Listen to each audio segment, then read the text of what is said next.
Before the formation of the state and appearance of towns, the countryside was the only living space of the people. In the Middle Ages, the village, as a whole of settlements, was an antipode of the state. Until the middle of the 20th century, the village was the most important sphere of the formation and existence of the Lithuanian traditional culture. One of the types of settlements that has a millennium-long history is also referred to as the village. There have been different types of villages in the history of Lithuania since the time of the formation of the state. Social, industrial and political factors determined their development. Villages as a form of settlement of the people engaged in agriculture can be of two oldest types, stack and linear villages.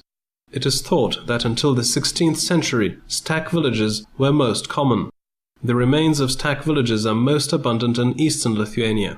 In some places, unchanged linear villages have also survived, having acquired no new forms. Alongside stack and linear villages, another form of settlements, homesteads or individual farms, have existed since the olden times. However, the greatest number of homestead villages emerged in the second half of the 19th century and in the first decades of the 20th century, when linear villages were being disbanded. In 1939, homestead villages accounted for 80% of all Lithuanian settlements. The essential element of any type of village was the peasant's farm. The structure of the farm, the number of buildings and their distribution depended on the type of a village, as well as historical, political and other circumstances. In feudal times, a village was the space of existence of the communities of peasants. Rural communities, the main element of an agrarian society, emerged in Western and Central Europe in the 11th and 12th centuries.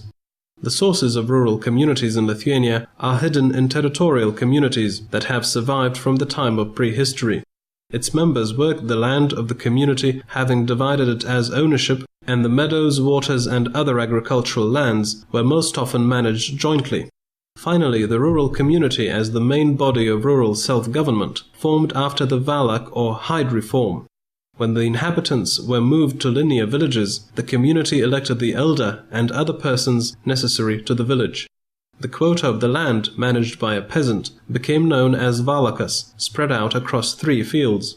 After the compulsory 3-field agricultural system was introduced, the peasants had to synchronize their work in plots of land divided by strips and to use common agricultural lands collectively. The body-managing communities, krivules, or village meetings or gatherings, have been known since the 14th century.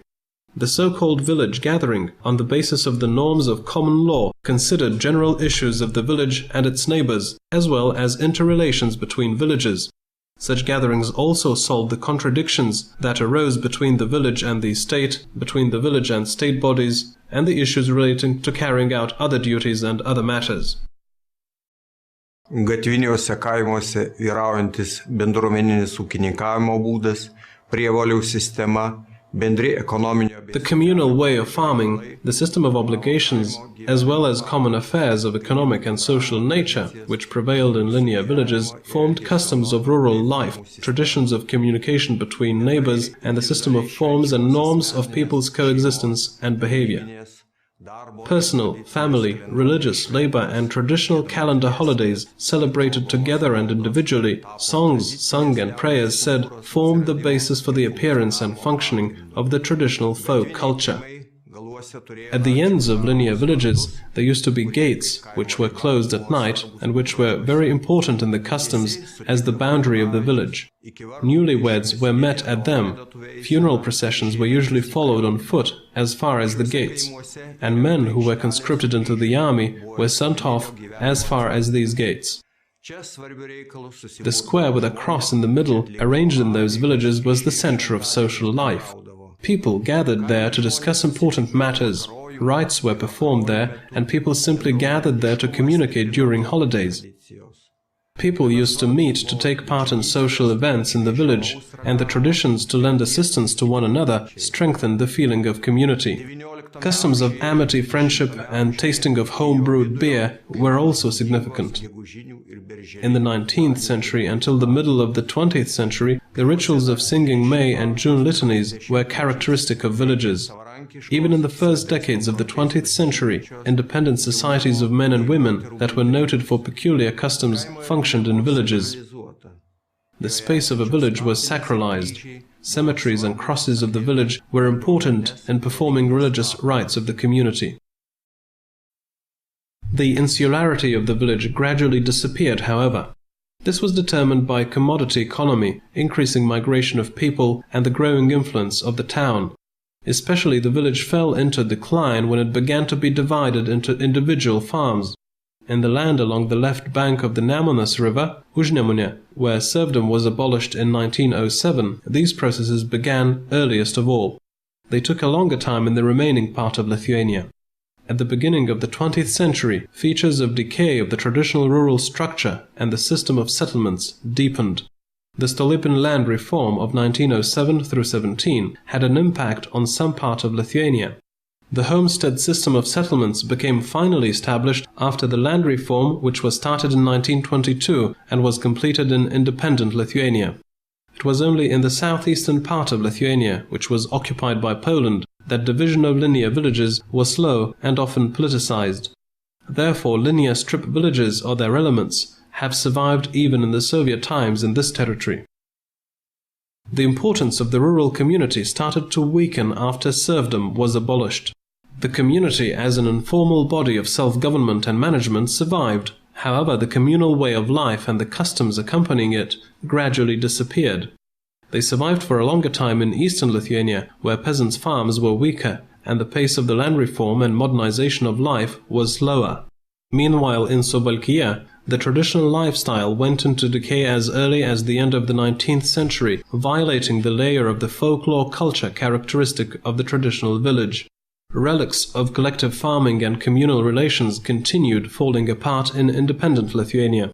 Homestead individual economy and the modern principles of farming did not require synchronization of the neighbor's labor, even though some part of rudiments of common rural infrastructure and management of agricultural land remained.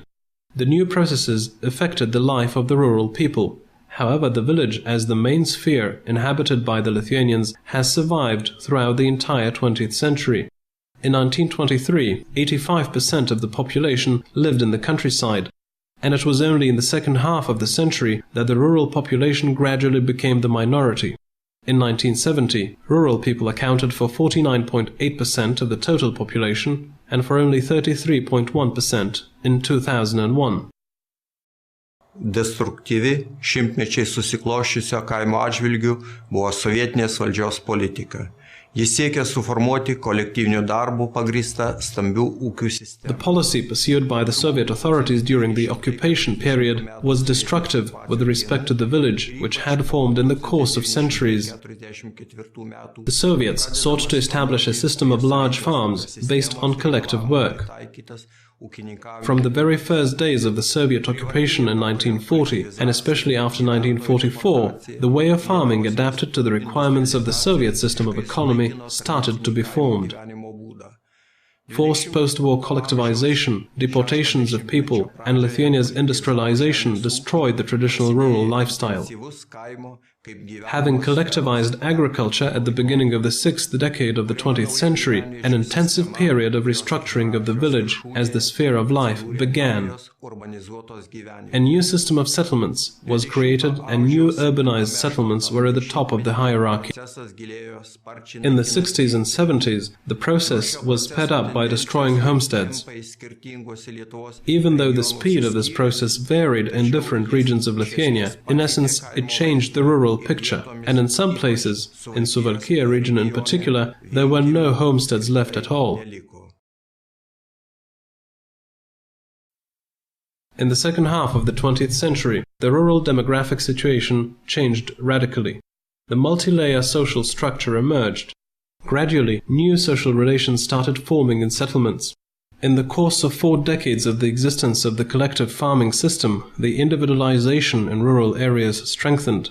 The communal and neighboring principles of coexistence were replaced by the social and cultural activities based on staff groups and their smaller units, for example, farm workers, agricultural machine operators, etc.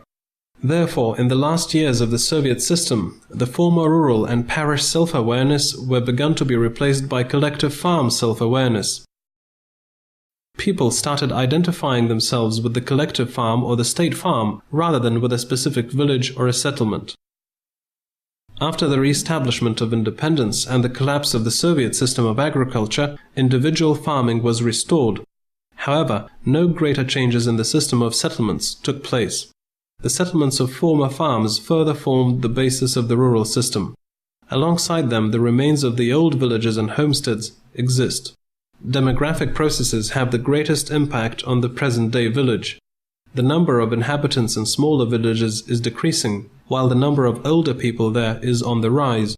At the end of the 20th century, communities appeared in larger settlements, which seek to unite farmers and other rural inhabitants for common economic and social cultural purposes. These farms try to keep alive and cherish communal folk traditions. However, it is the state administrations of villages that shape economic, social and cultural life in the present-day village.